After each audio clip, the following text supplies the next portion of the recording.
Hi friends, இது நம்ம Rio fashions. இந்த வீடியோல நம்ம சிக்கன் 65 தான் பார்க்க போறோம். வாங்க வீடியோக்குள்ள போலாம். சிக்கனை 1/4 கிலோ போல இந்த மாதிரி சின்ன சின்ன பீஸா போட்டு நான் எடுத்து வச்சிருக்கேன். இப்போ இதுதான் நம்ம 65 பண்றதுக்கு மசாலா எல்லாம் சேர்த்து பிரட்டிக்க போறோம். இப்போ இந்த சிக்கன் 65க்கு தேவையான அளவுக்கு ஒரு டீஸ்பூன்ல இஞ்சி பூண்டு பேஸ்ட், கொஞ்சமா தயிர் சேர்த்துக்கிறோம், கொஞ்சோண்டு கார்ன்ஃப்ளவர் மாவு.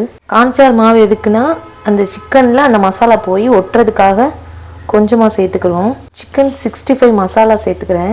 காஷ்மீரி மிளகாத்தூள் தான் சேர்த்துக்கிறேன். இது 65க்கு கொஞ்சம் கலர் கொடுக்கும், ப்ளஸ் இது உரைக்காது, அதனால இது சேர்த்துக்கிறேன். முட்டையோட வெள்ளைக்கருது மட்டும் சேர்க்கறதுனால 65 கொஞ்சம் நல்லா சாஃப்டா இருக்கும். அதனால இதுல கொஞ்சோண்டு முட்டையோட வெள்ளைக்கருது மட்டும் சேர்த்துக்கோங்க. தேவையான அளவு உப்பு நம்ம சேர்த்துக்கிறோம். இப்போ எல்லாமே சேர்த்தாச்சு. இதை நம்ம பிரட்டிடலாம். மசாலா எல்லாம் போட்டு நம்ம நல்லா பிரட்டிட்டோம். ஃப்ரீசர்ல வச்சுட்டு நம்ம எடுத்து பொரிச்சோம்னா நல்லா இருக்கும். அதனால நான் கொஞ்ச நேரம் இதை மட்டும் ஃப்ரீசர்ல வைக்க போறேன். ஃப்ரீசர்ல வச்சு நம்ம சிக்கனை எடுத்துட்டு வந்துட்டோம். இப்போ வாங்க சிக்கனை பொரிச்சுக்கலாம். இப்போ கடாயை வச்சுக்கிட்டோம். கடாய் நல்லா சூடாகட்டும். சூடானதுக்கு அப்புறம் நம்ம எண்ணெய் ஊற்றிக்கலாம். காஞ்சிருச்சு. இப்போ நம்ம எண்ணெயை ஊற்றிக்கலாம்.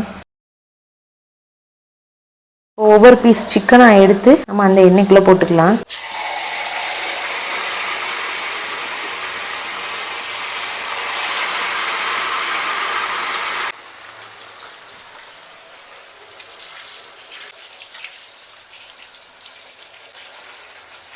இப்போ இது கீழ்ப்பக்கம் நல்லா வெந்திருக்கும். இப்போ இதை அப்படியே திருப்பி விட்டுடலாம்.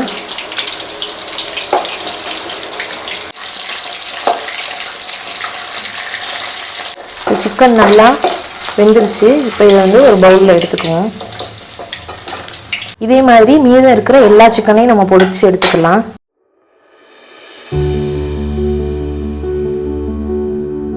அவ்வளோதான், நம்மளோட சிக்கன் 65 இப்போ ரெடி ஆயிடுச்சு. நெக்ஸ்ட் வீடியோவில் பார்க்கலாம். டாடா பாய்.